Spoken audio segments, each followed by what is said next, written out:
So our next speaker is Steve Kannenberg, who will discuss drought-induced decoupling between tree growth and carbon uptake impacts for forest carbon turnover.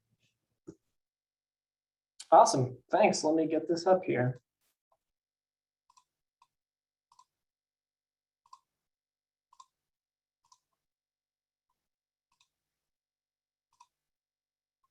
Are y'all getting the full screen here? Yep.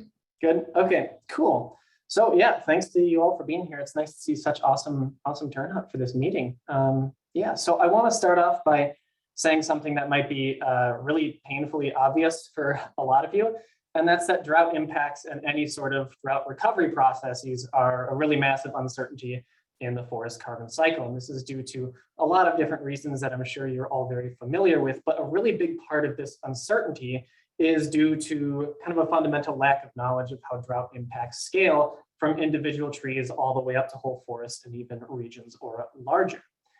So for example, we have decades or even longer of research now quantifying the carbon cycle impacts of drought using individual scale measurements from dendrometer bands or tree ring chronologies or stand surveys, that kind of thing.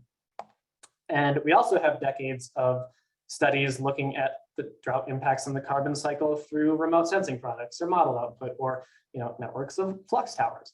But we're still at a point where we really can't quite fit these individual pieces of the puzzle together yet. We don't know quite how they kind of talk to each other. So this question about how drought impacts scale is a really big part of the research that I enjoy doing. And today I'm going to kind of take a more bite-sized piece of this very broad question and talk about the sensitivity of tree growth versus carbon fluxes to drought. So if I'm trying to get at this question of how these sensitivities might differ, step one is probably to get data on tree growth and carbon fluxes. And so that's exactly what we did. We built a data set of co-located tree ring chronologies that were amassed within the footprint of a number of different Ameriflux or FluxNet towers. We had 30 sites overall, 68 different chronologies. We took these different time series, we standardized them just to make them a little bit more comparable and to account for any sort of temporal trends. And we went back in time throughout both of these time series and found these pretty severe negative 1.5 SPI drought events, both in the summer and also in the preceding winter, because we wanted to look at kind of the spillover effects of winter precipitation deficits. So we found all of these droughts in our co-located tree ring chronology flux tower time series. How did we quantify the impacts of that on tree growth and GPP? Well, we relied on these really popular drought indices of resistance and resilience. And what these are in effect just kind of, they're really effect sizes. You can think of them as where resistance is, what is GPP or ring width in the year of the drought normalized for kind of the mean non-drought condition. And resilience is a very similar concept, except it's looking at GPP or ring width in the year following drought relative to the non-drought condition. We took these resistance and resilience indices for all of our different species. And in the tree ring data, we ended up kind of weighting them to get one value per site that would be representative of what's actually in the tower footprint, because the species that we record are not equally representative. Okay, so what did we find regarding the resistance and resilience of tree growth and GPP? Just to orient you here, resistance is on that top panel, that's that drought effect. Resilience is on the bottom panel, that's that recovery index. And that horizontal line is a value of 1, which would indicate kind of no overall effect of drought on these processes. And sure enough, we found that tree growth was really sensitive to drought. We found around 25% reductions in ring width in the year of the drought and in the year after the drought. And this is quite a large effect, but pretty in line with a lot of other studies in different types of ecosystems. So completely unsurprising in that regard. So did this reduction in tree growth actually end up being reflective of GPP in some way? Well, it turns out not. Across all of our sites, annual GPP sums were actually incredibly insensitive to drought. In many cases, the drought caused kind of a transient dip in GPP, but then it was able to quickly recover and in some cases compensate for that, resulting in us not really being able to detect any significant decline in annual GPP during or following drought.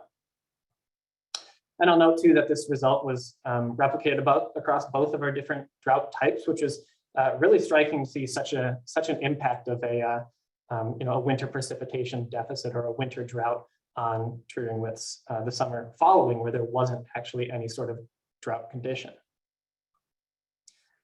Okay, so the big take home of that slide was that there's a really large decoupling at play here between tree growth and GPP in the context of drought, which leaves kind of the big underlying question of why is this occurring?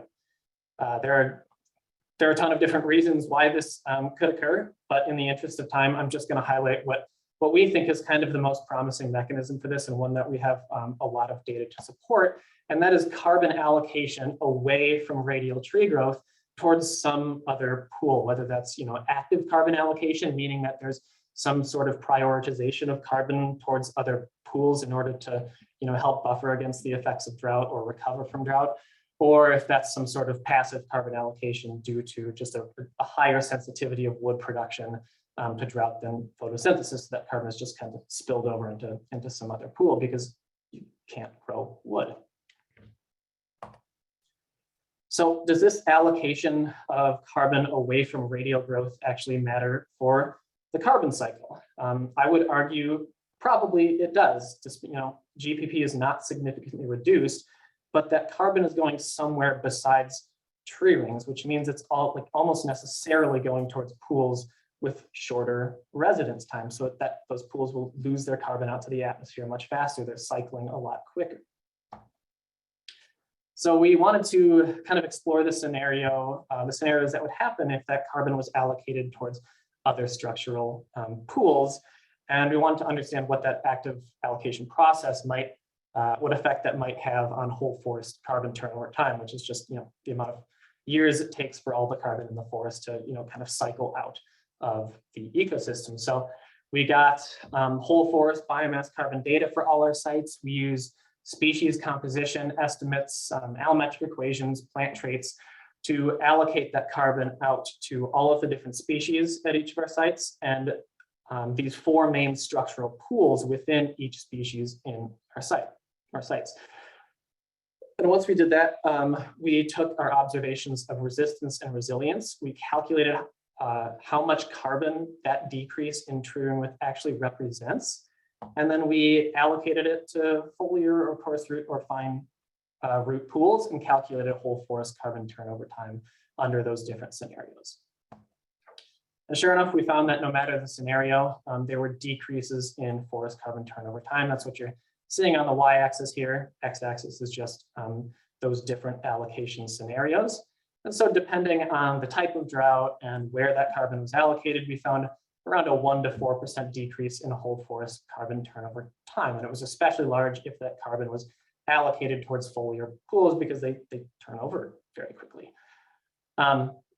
Yeah, that number might just seem like 1 to 4%. It's not actually that large, but it's around a fifth of the current trend in forest carbon turnover time due to tree mortality. So kind of put in that context, it was actually quite surprising to me that simple allocation shifts of just a little bit of carbon could cause that. I think finally here, I'll note that this is probably a conservative estimate. We only had the data to allocate to other structural pools, but it seems really likely that a lot of this carbon would be allocated towards non-structural pools or respiratory losses, which have incredibly short residence times. And in some cases, if a good amount of carbon was allocated there, it would probably double or triple the decreases in turnover time that we see here. So to start concluding here, first off, we just using this really neat data set of co-located tree ring chronologies and flux towers, we found that tree growth was just more sensitive to drought than carbon uptake, and it took much longer to recover. And this likely matters for the carbon cycle, depending on where that carbon is actually allocated.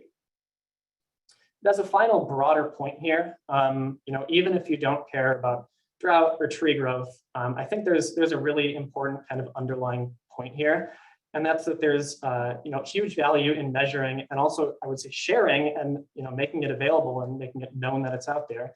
other carbon and water cycle processes at your flux tower sites, because just looking at the fluxes might be obscuring the whole story. And this definitely seems to be a repeating message at these AmeriFlux meetings every year. And maybe we should take it seriously.